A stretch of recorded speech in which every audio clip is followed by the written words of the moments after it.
Hey guys, I'm Ted. Welcome back to our lecture series. And for this lecture, we are going to, I'm sorry, this is not a lecture, this is a fast fact. For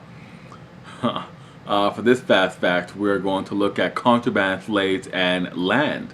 Um, as the war was driving to a close and the United States Army were operating deeper and deeper into Confederate territory, they began to hit the Black Belt counties, the areas where there was heavy agricultural cultivation, the real heartland of the South, where the vast majority of the slaves lived. Um, has the United States Army pushed deeper and deeper, more and more slaves began to attach themselves to United States field armies. They slowed down the progress of the armies, and they became a great security concern. Commanders often had to relegate troops to guard and protect them. Later on, as African American troops, soldiers began to participate in the war, they were often sent down to the south to guard and to defend the contraband camps, or the freedmen camps, as they were called. Um, but as the army began to move deeper and deeper into the south, as more and more Confederates began to abandon their plantation, their towns, their lands. More of them became refugees. A lot of land became available, and it dawned on a number of commanders to parcel out the land to African Americans. After the experience of having African Americans labor voice their own will to farm for themselves. They were backed up by free people from the United States, free people from the free states, uh, radical Republicans and abolitionists. Those three groups formed a triumvirate to support rights, or to support granting rights to the land to freedmen.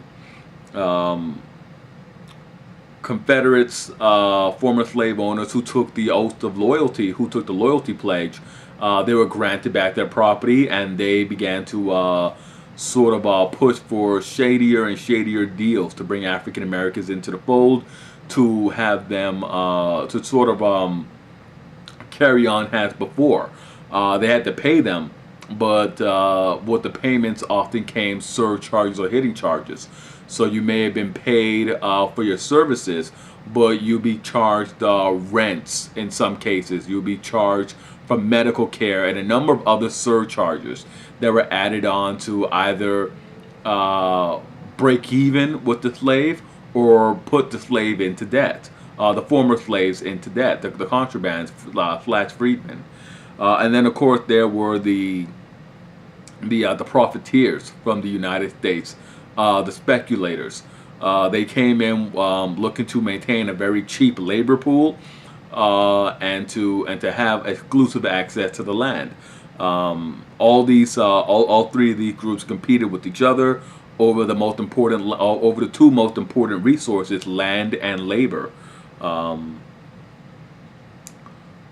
in 1862, the Republicans, they were settling the West with the Homestead Act. George Washington Julian proposed modifying the Homestead Act to make it apply to African Americans in the former slave states. This modified version of the Homestead Act would have given heads of households 40 to 80 acres of land, but this failed in Congress. Congress instead opted to create the Freedmen's Bureau.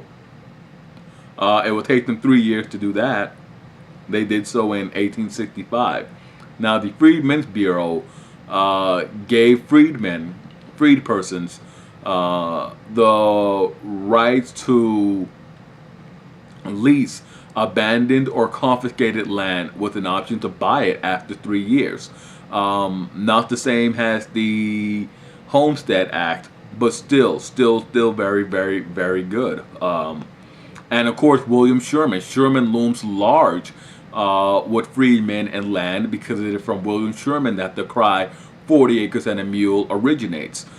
Sherman was pressing on through Georgia, um, a number he cut into the heart the heart of the Georgia slave lands. Um, and a number of slaves ran away from their plantations, becoming freedmen in the process. The freedmen followed Sherman and followed Sherman and followed Sherman. Sherman was an intensely racist man. It's very ironic that someone who was some openly and blatantly racist and held very little for the regard of African Americans would loom so large, had the beneficial person to African Americans and African American, at least African American cause back then. Sherman met with local freedmen leaders, local community leaders, who expressed their wish, their desire for land. They told Sherman bluntly, if you gave up land, if you provide an area for us to go to, then we would not need to follow you. We'd be able to take care of ourselves. Sherman wanted to be rid of them, cleared off large portions of the good land, some of the best land in Georgia, for resettlement by the freedmen. On January 16th, he set aside a large portion of Georgia and South Carolina, a good portion of the Low Country land, a lot of the coastal region as well, for resettlement by the freedmen, promising them 40 acres of land each, and granted them a possessory title until Congress issued a final statement. This was Field Order Number 15.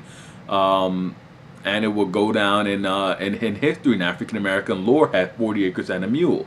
They took it, had a promise from Sherman. Sherman became immortalized in the eyes of many. And again, I point out that it's ironic that Sherman, who has such negative views on African Americans, will be so revered within that community. And that wraps up our fast fact on contrabands and land.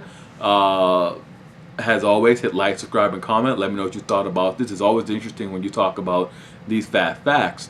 But hit like, subscribe, and comment. I'll see you guys next time for another fast fact.